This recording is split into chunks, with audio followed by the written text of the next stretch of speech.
So Gary, you're the truth warrior, and you know how to survive in the wilderness in your own backyard, so to speak.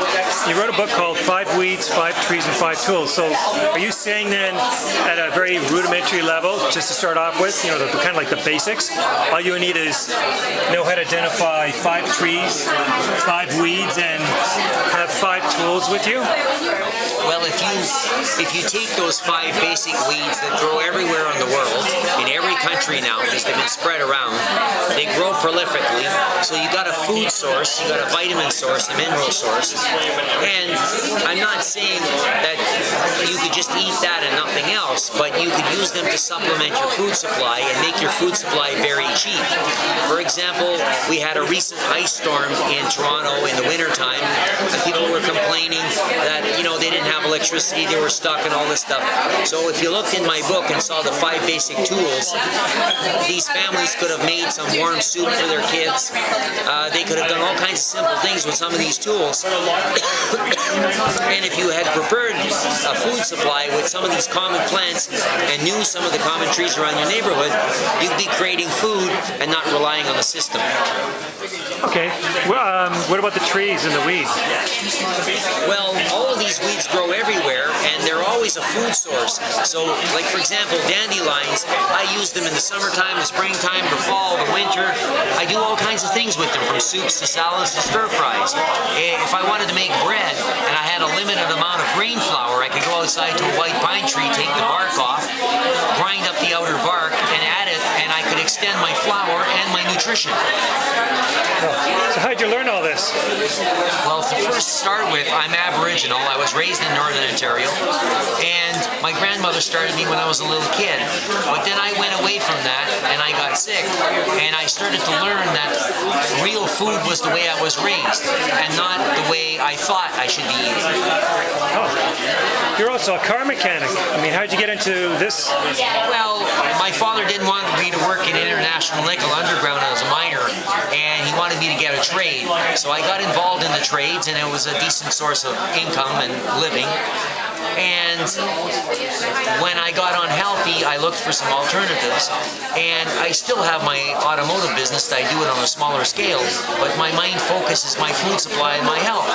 And so I started thinking outside the box. I didn't want to have my food supply limited when they shut the electricity off, or, you know, shut the supply down for some reason because there was no gasoline for the truck to come to the store. I wanted to be more independent. And the more I studied into it, like I said in the movie about me, Free Living 101, I found my food supply was easier and easier to make all the time, and it was right beside me. And my grandparents knew that. That's the way they were living. My grandmother started me on that philosophy when I was a little kid, and I just went right back to it. Talking about beside you, what's beside you here? Well, that's a cottage in Northern Ontario that I built on some land that I have. And this is, yeah? This is my cabin in Northern Ontario, a winter and summer picture. So I actually, you know, bring some people up there and they spend time studying with me, and I actually teach them, you know, native plants. Okay. Or I go to my farm in Terra Nova, and we teach them how nature anywhere on the earth teaches you how to eat by season. Okay. Stand up and tell me what this is.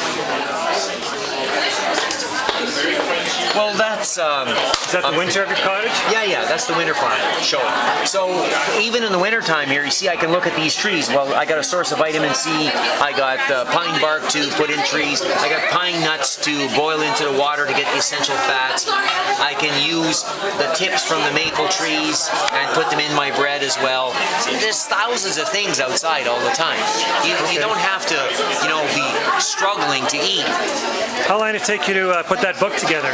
Well, I started 5 or 6 years ago, actually 7 years ago, in truth, but I didn't know how to use a computer, so then a few years ago I basically started learning a little bit of basic stuff and put the book together. Okay, so what are people saying about the book? Well, I'm getting emails from around the world from people buying it, and they're telling me they've read it 3 and 4 times, and they want to promote promote it. People are promoting it on Facebook for me.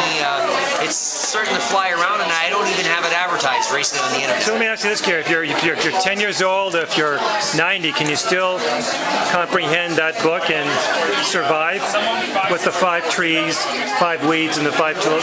Can those people put it together? Absolutely.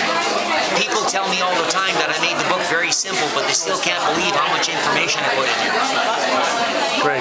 Okay, more information? You can contact me at Gary@GaryTibbo.com or visit my website, GaryTibbo.com. You can phone me at 416-709-3535. Okay, what are people here saying at the show? So far, I've got a great response. Everybody loves it. Such as? People are just love it. They buy the book. They're happy. They're coming down to see me and meet me, and they want to come back tomorrow. A lot of them can hear me speak. So Great. Is there one single tip you can give someone in terms of survival if you were to nail down in one line? start sitting down and learning how nature teaches you. Watch nature. It's the best teachers on earth.